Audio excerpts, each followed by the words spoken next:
Hello and welcome to the Indian Express news analysis. तो दोस्तों, आज की डेट है 6 फरवरी ऑफ 2019 और यहाँ हम डिस्कस करते हैं वो सारे इंपॉर्टेंट आर्टिकल्स जो आपके एग्जाम पर्सपेक्टिव से काफी ज्यादा इंपॉर्टेंट होते हैं। So if you are preparing for IAS, NDA, CDS, CAPF और SSC, this video is gonna be really helpful for you. तो सबसे पहले देखते हैं कि वो कौन से आर्टिकल्स है जो आज हमें यहाँ डिस्कस करने हैं। यहाँ पे एडिटोरियल पेज पे लेफ्ट साइड पे जो पहला आर्टिकल आया है, यहाँ पे बात कर रहे हैं हम लोग पोप की विजिट के बारे में, जिन्होंने अभी अभी यूएई को विजिट किया है। इस पूरे आर्टिकल में समझेंगे यूएई के डेमोग्राफिक्स के बारे में और कैसे वो टॉलरेंट है अगेंस्ट रिलीजन्स एंड यहाँ पे जो फेथ के बारे में, उन सब चीजों को डिस्कस किया जाएगा इस आर्टिकल में। नीचे वाला जो आर्टिकल है ये हिंदू कुश माउंटेन्स के बारे में है। यहाँ पे इस हिंदू कुश माउंटेन्स के बारे में रीसेंट असेसमेंट्स आई हैं, उसमें बताया जा रहा है कि यहाँ पे जो आइस कैप्स है वो मेल्ट हो रही हैं। अब इससे क्या होता है कि मानसून पे भी काफी ज्यादा इफेक्ट होने वाला है, ऐसा इस असेसमेंट में बताया गया है। उन सब चीजों को समझेंगे इस आर्टिकल में। उसके बाद यहाँ पे जो बड़ा आर्टिकल है ये बजट के बारे में है। हमारा जो इंटरिम बजट है रिसेंटली यहाँ पे, तो उसमें बताया जा रहा है कि हमने जो इतनी सारी स्कीम्स लेकर आए हैं, यहाँ पे जो हम इनकम सपोर्ट दे रहे हैं, तो उसके लिए जो बेसिक पैसा है जो कहाँ से आने वाला है उसके बारे में यहाँ पे डिस्कस किया जा रहा है। उसके बाद जो नेक्स्ट पेज है यहाँ पे भी बजट के बारे में भी बात की जा रही है। यहाँ पे बोला जा रहा है कि यहाँ पे जो अभी इंटरिम बजट रखा गया है उसमें पॉवर्टी को रिड्यूस करने के लिए या फिर अनएम्प्लॉयमेंट जो है उसको रिड्यूस करने के लिए ज्यादा हमने स्टेप्स नहीं लिए हैं। उन सब चीजों के बारे में डिस्कस करने वाले हैं। तो इन दोनों आर्टिकल को यहाँ पे मिक्सअप करके पढ़ेंगे कि कौन कौन से इंपॉर्टेंट पॉइंट्स है यहाँ पे। उसके बाद नीचे वाला जो आर्टिकल यहाँ पे, तो ये सिविलाइजेशन की इंपॉर्टेंस के बारे में बता रहे हैं। जैसे कि आप जानते हैं इंडिया काफी ज्यादा रिच है अपने सिविलाइजेशन के नाम पे। आपको समझना ही है कि हमने बहुत सारे नए नए यहाँ पे स्कीम्स है, यहाँ पे कॉन्फ्रेंस अटेंड करते हैं जहाँ पे हमें पता चलता है कि हमारी जो सिविलाइजेशन है वो कितनी रिच है और यहाँ पे हमारे हेरिटेज के बारे में हमें पता चलता है। तो ऐसे कौन से इंसिडेंट्स है तो वो यहाँ पे डिस्कस करेंगे इस पर्टिकुलर आर्टिकल में। उसके बाद चलते हैं नेक्स्ट पेज पे। ये जो बड़ा आर्टिकल है ये बेसिकली अयोध्या वर्डिक्ट के बारे में है। तो जैसे कि आप जानते हैं अयोध्या का जो पूरा डिस्प्यूट है काफी ज्यादा कंट्रोवर्शियल है। यहाँ पे जो वर्डिक्ट है इलाहाबाद हाईकोर्ट के द्वारा, उसके बाद यहाँ पे रिसेंटली भी आप जनवरी में यहाँ पे हियरिंग होने वाली है। तो समझेंगे कि क्या इस पूरे जो अयोध्या वर्डिक्ट है उसका पूरा क्या सिनेरियो है, पूरा बैकग्राउंड समझेंगे इस पर्टिकुलर वीडियो में। अगला दोस्तों, जैसे कि आप जानते हैं हम यहाँ पे हर वीडियो में एक पर्टिकुलर कंट्री को डिस्कस करते हैं अल्फाबेटिक ऑर्डर में। तो आज की कंट्री है बेल्जियम और पिछले वीडियो में हमने डिस्कस किया था बेलारूस को। आप कमेंट बॉक्स में बताइए कि बेलारूस की कैपिटल क्या है। अब यहाँ पे बेल्जियम की तरफ चलते हैं। ये जो कंट्री है ये आपको यूरोप में मिलेगी बेसिकली, और इसकी जो कैपिटल है वो है ब्रसल्स। ब्रसल्स दोस्तों हेडक्वार्टर इवन यूरोपियन यूनियन का। उसी के साथ साथ देखिए एक इंपॉर्टेंट यहाँ पे सिटी है जिसका नाम है एंटवर्प। एंटवर्प काफी ज्यादा फेमस है डायमंड ट्रेडिंग के लिए, आपको पूछा जा सकता है किसी भी एग्जाम में। उसके बाद देखिए इंपॉर्टेंट कंट्री जो से एडजेसेंट बॉर्डर करती है, इसकी यहाँ पे नेदरलैंड ऊपर देख रहे हैं, यहाँ पे जर्मनी है, लग्जमबर्ग है, फ्रांस है। उसके साथ साथ अगर आप फिजिकल ज्योग्राफी में जाएंगे तो आपको यहाँ पे एडनेस माउंटेन मिलेंगे। अगला आपसे सवाल अगर मैं ये पूछूं कि बताइए जो ग्रीनविच मेरिडियन है क्या वो बेल्जियम से पास होता है या नहीं होता है। तो अगर आप यहाँ पे मैप पे देख रहे हैं तो आपको पता चल गया होगा कि जो ग्रीनविच मेरिडियन है वो एक्चुअली बेल्जियम से पास नहीं होता है। तो आपके लिए काफी इंपॉर्टेंट रहता है स्ट्रैटेजिक लोकेशन के हिसाब से। अब चलते हैं आपके लिए अगला सवाल है, ये बताइए कि which state is planning to expand millet village scheme to several district following the successful trial run. मतलब वो कौन सा स्टेट है जहां पे जो मिलेट विलेज स्कीम का एक ट्रायल रन किया जाएगा, काफी सक्सेसफुल था, इसलिए उसे बाकी डिस्ट्रिक्ट में भी इंप्लीमेंट करने वाले हैं। तो आपको मैं हिंट दे देता हूँ, ये बेसिकली जो डिस्ट्रिक्ट जहां पे ट्रायल किया था वो इदुकी डिस्ट्रिक्ट था। अब बताइए इसका आंसर क्या है। आपका चार ऑप्शन है, कर्नाटका है, आंध्र प्रदेश है, केरला है और असम है। तो इसका आंसर है दोस्तों यहाँ पे केरला, जहां पे इसे इंप्लीमेंट कर दिया जाएगा, यहाँ पे एक्सटेंड किया जाएगा बाकी डिस्ट्रिक्ट्स में भी। अगला यहाँ पे पहला आर्टिकल हम डिस्कस करेंगे यहाँ पे पोप की विजिट की, जो यहाँ पे यूएई में उन्होंने किया है। यूएई के बारे में हमने कल भी डिस्कस किया था, एक बार रिवाइज कर लेते हैं। यूएई जो है आपको यहाँ पे अरेबियन पेनिनसुला में नजर आएगा। उसके एडजेसेंट कंट्रीज आपको पता ही है, सऊदी अरेबिया, ओमान है और कतर है। यूएई की कैपिटल बेसिकली अबू धाबी और काफी स्ट्रेटेजिक लोकेशन है। यहाँ पे आप देख रहे हैं स्ट्रेट ऑफ हॉर्मुज आपको नजर आएगा यहाँ पे। उसी के साथ साथ जो आधे से ज्यादा जो ऑयल ट्रेड है वो यही से पास होता है, ईरान से, सऊदी अरेबिया से। अब बात करेंगे इस वीडियो में इसके डेमोग्राफिक के बारे में, क्योंकि आप जानेंगे कि यूएई में आधे से ज्यादा जो लोग हैं वो एक्चुअली बाकी कंट्री से माइग्रेट होकर आते हैं। इवन यहाँ के जो क्राउन प्रिंस है जिनका नाम है अल नयान, उन्हें 2019 ईयर को माना है ईयर ऑफ टॉलरेंस। काफी अच्छी बात है। यहाँ पे वो मानते हैं कि यहाँ पे अगर आपको किसी भी कंट्री को चलाना है आपको टॉलरेंट रहने की जरूरत है। It can be about the race, it can be about the religion. तो काफी अच्छी बात है ये। अब बात करेंगे यहाँ पे पोप की विजिट में काफी सिंबॉलिक भी है। यहाँ पे बताया जा रहा है कि बहुत सारे ऐसे रीजन है जहाँ पे जो टेररिज्म को ऐसे फैलाने के लिए वो रीजन को यूज करते हैं। यहाँ पे पोप का मानना ये है कि ये जो एक्सट्रीमिज्म आ रहा है ये एक्चुअली रूइन करेगा हमारी सिविलाइजेशन जो अभी चल रही है। तो कोशिश यही यही रहेगी कि यहाँ पे एक ब्रदरहुड, कॉमन ब्रदरहुड की शुरुआत की जा सके, और यहाँ पे एक ये मानना है कि यहाँ पे एक कल्चर और यहाँ पे जो फेथ है उसको को एग्जिस्ट करने की जरूरत है। यहाँ पे कोई भी एक रिलीजन इंपॉर्टेंट नहीं है, यहाँ पे सबको को एग्जिस्ट करने की जरूरत है। अगली बात यहाँ पे आर्टिकल में डिस्कस की जा रही है कि यूएई का जो चेंजिंग डेमोग्राफिक है वो उसके काफी ज्यादा बेनिफिशियल भी है, क्योंकि इससे क्या होता है उनकी इकोनॉमी में धीरे धीरे यहाँ पे इंप्रूव होती है। क्यों? क्योंकि यहाँ पे जितने भी लोग आ रहे हैं वो लोग स्किल्ड है, वो एक्चुअली यूएई में आते हैं, यहाँ पे काम करते हैं, वो जो प्रोडक्टिविटी है और जो यहाँ पे गुड्स एंड सर्विसेज प्रोड्यूस होते हैं, इससे यूएई का ही फायदा होता है। तो सारी चीजें यहाँ पे डिस्कस की गई हैं।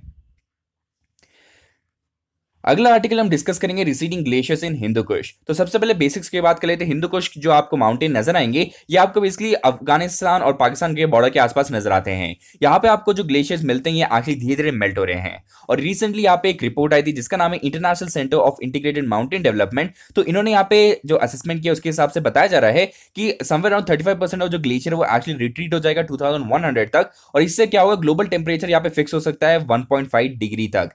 अब आपको समझना ये है कि ये जो हिमालयन रेंजेस है यहाँ पे हमारे बहुत सारे मेजर रिवर है जो फ्लो होती हैं, जिसकी एग्जांपल है गंगा है, ब्रह्मपुत्र है, इंडस है, इवन मेकोंग है। तो कहीं ना कहीं यहाँ पे जो हमारी वाटर सिक्योरिटी वो भी अफेक्ट हो सकती है। और दूसरा इंपॉर्टेंट चीज ये है कि हम लोग क्लाइमेट चेंज के लिए इतने सारे नेगोशिएशन कर रहे हैं, जैसे कि जो पेरिस क्लाइमेट चेंज है उसी के साइडलाइंस में हमें यहाँ पे भी कुछ कॉन्सेंट्रेट करने की जरूरत है, ऐसा इस आर्टिकल में बताया जा रहा है। और एक स्टेप यहाँ पे हम लिए लिख सकते हैं कि जितने भी अफेक्टेड कंट्रीज है वो एक्चुअली कोऑपरेशन खुद अपने में बना सकते हैं और कोशिश कर सकते हैं कि कौन से वो स्टेप्स लेने हैं ताकि ये जो रिट्रीटिंग ग्लेशियर्स आ रहे हैं हिंदू कुश में उसे कैसे रिड्यूस किया जा सकता है।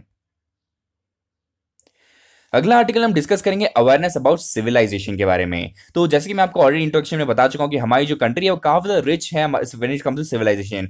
अब आपको समझना ये है कि हमने बहुत सारे ऐसे स्टेप्स लिए जिसके अंतर्गत हमें पता चलता है कि हमारी सिविलाइजेशन जो है वो काफी ज्यादा रिच है।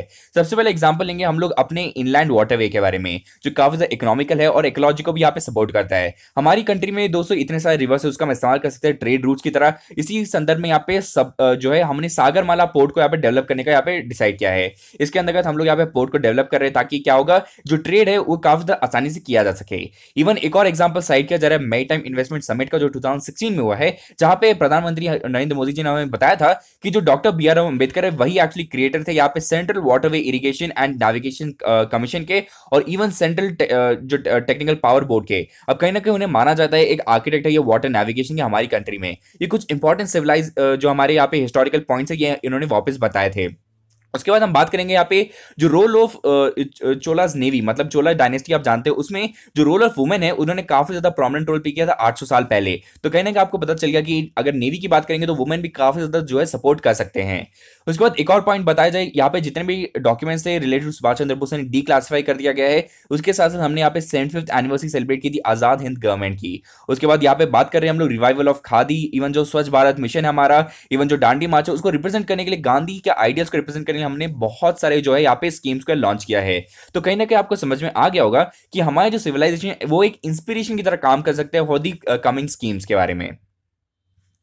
अगला, क्योंकि हम यहाँ पे सागरमाला प्रोजेक्ट के बारे में डिस्कस कर रहे हैं तो उसके बारे में कुछ बेसिक समझ लेते हैं। तो इसके अंतर्गत ये एक बहुत ही एक ऐसा इनिशिएटिव है जिसके अंतर्गत हम यहाँ पे इंडिया के पोर्ट्स को डेवलप करेंगे। अब इसका जो अगर यहाँ पे बजट के बारे में बात करें तो समवेयर अराउंड 70,000 करोड़ यहाँ पे इन्वेस्ट किया गया है। अब इसका फायदा हमें ये होने वाला है कि जो लॉजिस्टिक कॉस्ट है, जैसे कि एक जगह से दूसरी जगह अगर हमें चीजों को भेजना है उसके लिए जो कॉस्ट है वो रिड्यूस हो जाता है अगर आप यहाँ पे वाटरवे का इस्तेमाल करते हैं। तो अब ये सैंक्शन किया गया था दोस्तों 2015 में। तो आपके लिए स्टेटमेंट सब में आ सकता है कि बताइए कि सागरमाला प्रोजेक्ट को कब यहाँ पे लॉन्च किया गया था और इसका एक प्रोमिनेंट रोल ये है कि लॉजिस्टिक कॉस्ट को रिड्यूस करना है। तो दोनों ही जो सवाल है वो सही हो जाते हैं।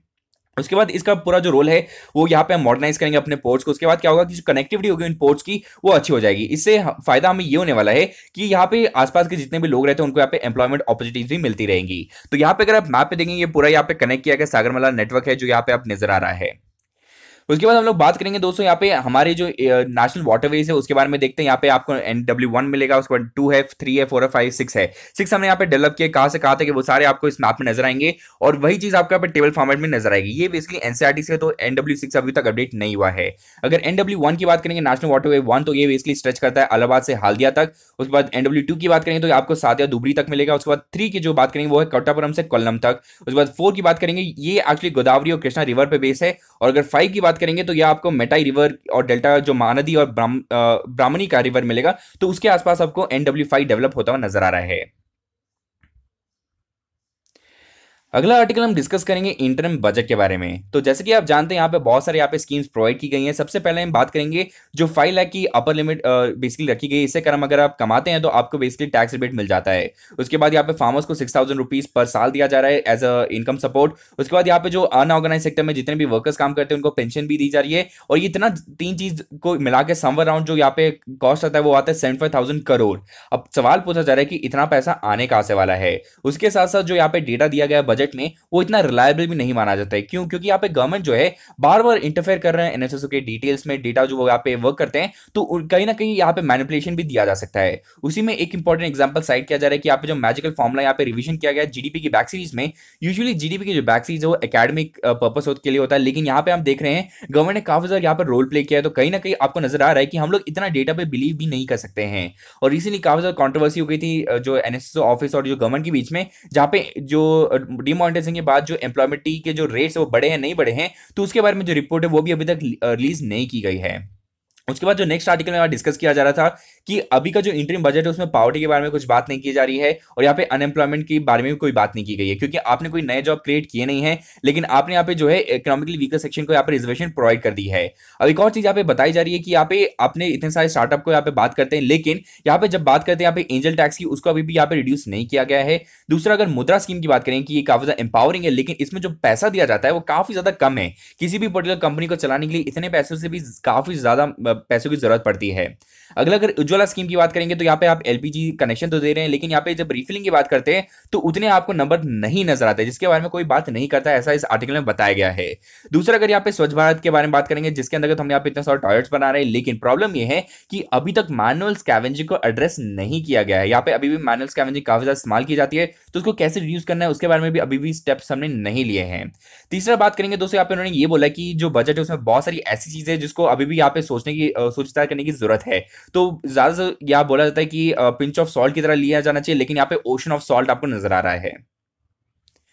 अगला एक इंपॉर्टेंट आर्टिकल मैं आपको यहाँ पे पूरा यहाँ पे बैकग्राउंड बताना चाहता हूँ अयोध्या डिस्प्यूट का। सबसे पहले आपको बताना चाहिए जो पूरा अयोध्या है ये कहाँ पे लोकेटेड है। ये आपको यूपी में नजर आएगा और यहाँ पे पूरा जो इशू है ये 1528 से शुरू होता है, जहाँ पे जो मीर माकी है जो कि जनरल थे यहाँ पे मुगल एम्पर बाबर के, तो इन्होंने यहाँ पे बिल्ड किया था यहाँ पे बाबरी मस्जिद को। और यहाँ पे माना जाता है ये पूरा जो लैंड है ये एक्चुअली जन्मभूमि है राम की भी। अब प्रॉब्लम ये हुआ था दोस्तों 1949 में समवेयर अराउंड क्या हुआ था, यहाँ पे मूर्ति रख दी गई थी राम की, राम और सीता की। उसके बाद यहाँ पे बहुत ज्यादा यहाँ पे टसल चल रही कि ये किसकी एरिया है, यहाँ पे मुस्लिम्स का एरिया या फिर हिंदू का एरिया है। अब इसी के संदर्भ में हुआ ये दोस्तों कि यहाँ पे 1992 में जो डिमोलिशन होना शुरू कर दिया किसका, यहाँ पे इस पर्टिकुलर बाबरी मस्जिद का। यहाँ पे जो लोग हैं उनको मोबिलाइज किया गया था और ये मोबिलाइज करने के जो यहाँ पे 100 लीडर्स वो थे पॉलिटिकल लीडर्स। यहाँ पे उन्होंने यहाँ पे लोगों को मोबिलाइज किया 1992 में कि यहाँ पे आए वो लोग और उन्हें इसको डिमोलिश करना शुरू कर दिया, लेकिन कहीं ना कहीं ये गलत माना गया था। उसके बाद यहाँ पे एक लेबरन कमीशन बैठी थी, उन्होंने यहाँ पे रिपोर्ट जमा की और उसके बाद बोला गया था कि यहाँ पे इलाहाबाद हाईकोर्ट ने पर्टिकुलर लैंड को डिवाइड कर दिया 3 पार्ट में।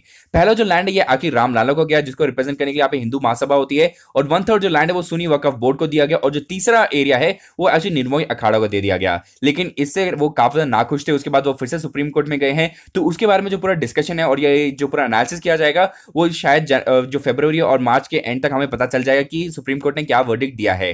क्योंकि कहीं ना कहीं यहाँ पे जितने भी स्टेक होल्डर्स है वो एक्चुअली नेगोशिएट करने के लिए तैयार नहीं है आपस में, इसीलिए वो सुप्रीम कोर्ट का दरवाजा उन्होंने खटखटाया है। आपको समझना ये कि कोई भी यहाँ पे जो है अपना हिस्सा छोड़ने के लिए तैयार नहीं है।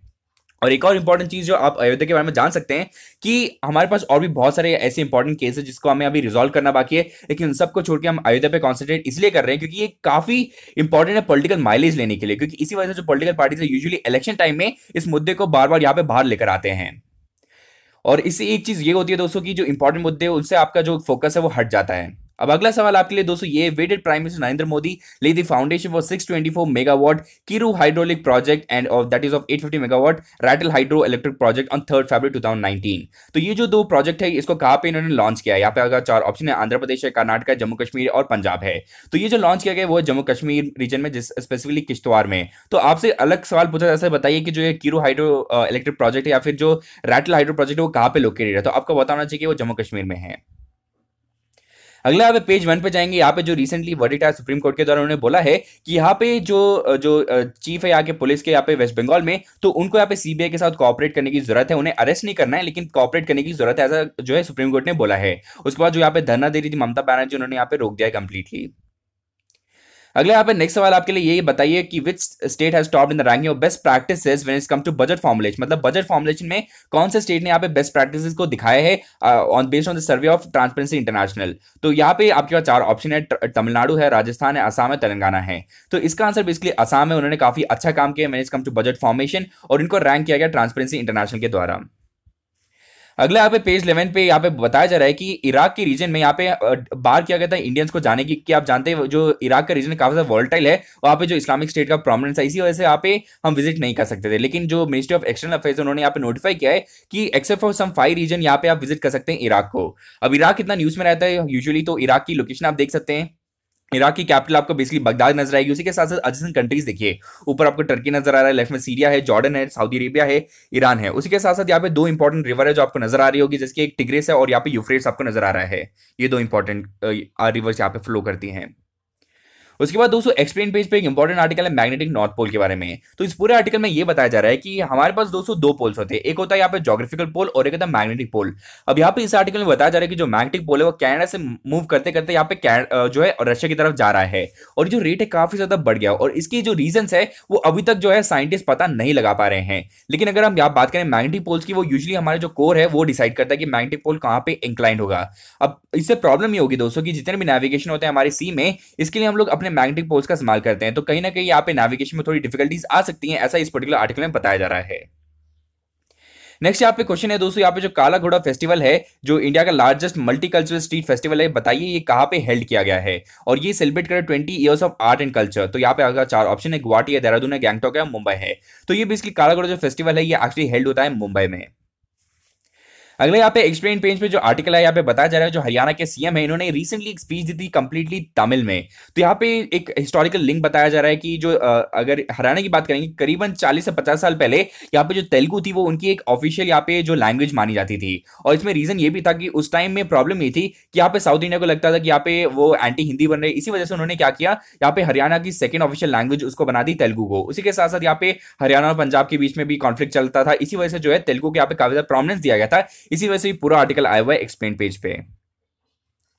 अगला यहाँ पे क्वेश्चन है, which state has launch a scholarship scheme known as Kalia Chaturvedi Yojana, और जिसके अंतर्गत यहाँ पे फार्मर्स को यहाँ पे कृषक असिस्टेंट लाइवलीहुड और इनकम ऑगमेंटेशन भी दी जाती है। अब इस पर्टिकुलर स्कीम में दोस्तों उनके जो बच्चे हैं उनको यहाँ पे काफी ज्यादा एम्पावर किया जाएगा, स्कॉलरशिप दी जाएगी। आपको पता है जो कालिया स्कीम काफी इनॉग्रेट की गई है ओडिशा में, तो ये जो स्कीम है ये भी ओडिशा में ही है। अगला यहाँ पे पेज 18 में जो आर्टिकल है ये बताया जा रहा है 129 जो इंडिया से जिन्हें डिटेन कर दिया गया यूएस में। अब आप जानते हैं यहाँ पे एक यूनिवर्सिटी बनाई गई थी जो कि फेक यूनिवर्सिटी, जिसमें बहुत सारे इंडियंस ने एडमिशन लिया था ये सोचकर कि यहाँ पे जो वो रह पाएंगे, तो ऐसा उन्होंने यहाँ पे प्लान किया था। अब उन बहुत सारे लोगों को डिटेन किया गया है, तो मिनिस्ट्री ऑफ जो एक्सटर्नल अफेयर्स है वो एक्चुअली कॉन्टैक्ट करिए ऐसे लोगों को और यहाँ पे एक्सेस प्रोवाइड करिए अगर उनको कोई भी जरूरत हो तो। यहाँ पे पेज 18 पे फिर से वही आर्टिकल है दोस्तों जो पोप यूए की विजिट में काफी हिस्टोरिक है, क्योंकि पहली बार किसी पोप ने डिसाइड किया कि वो अरेबियन पेनिनसुला में आना चाहते हैं। अगला है दोस्तों यहाँ पे इकोनॉमी पेज पे बताया जा रहा है जो सर्विस सेक्टर है वो जो इस महीने में काफी ज्यादा ड्रॉप आया, वो आप इसलिए भी जानते हो क्योंकि जनवरी के महीने में यूजुअली क्योंकि सर्विस सेक्टर हम बाकी कंट्रीज को देते हैं, कंट्रीज में यूएस आता है, यूके आता है, ऑस्ट्रेलिया आता है, यूजुअली जनवरी के महीने में इतना उनका बिजनेस नहीं होता, इसलिए वजह से हम लोग सर्विस इतना प्रोवाइड नहीं कर पाते हैं। तो उसी के बारे में आप लिखा हुआ है कि जो सर्विस सेक्टर है कि उनकी एक्टिविटी काफी ज्यादा स्लिप हो गई है रिसेंट मंथ में।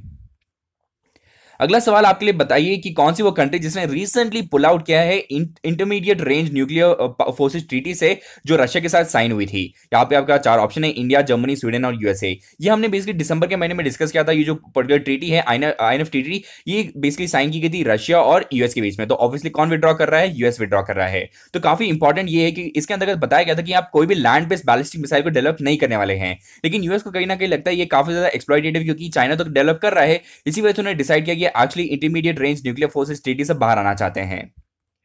तो दोस्तों आज के लिए इतना ही है, आशा करता हूं आपको वीडियो पसंद आया तो वीडियो को लाइक कीजिए, शेयर कीजिए दोस्तों के बीच और सब्सक्राइब करना ना भूलेगा। Thank you and have a nice day. जय हिंद।